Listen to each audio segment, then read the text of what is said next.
إذا مساء اليوم منتخبنا الوطني الفلسطيني يواجه منتخب الكويت ضمن تصفيات آسيا المؤهلة لمونديال 2026.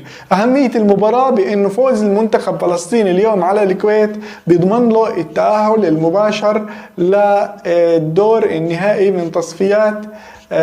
من تصفيات مونديال 2026. تمام. فبالتالي بغض النظر عن نتائج الجولة الأخيرة، أما في حال التعادل فهو بحاجة إلى تعادل أو خسارة منتخب الكويت من استراليا في الجولة الأخيرة.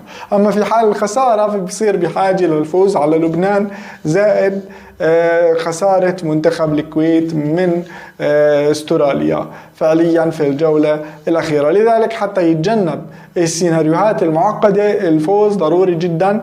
بعيش حالة فنية ممتازة حيث لم يخسر في التصفيات إلى الآن ويحتل المركز الثاني 11 نقطة خلف استراليا. بالتالي كل هاي الأرقام الإيجابية ممكن تكون محفزة لفوز مهم وضروري مساء اليوم، مع تمنياتنا بالنجاح والتوفيق لمنتخب فلسطين، وأتمنى لكم مشاهدة ممتعة.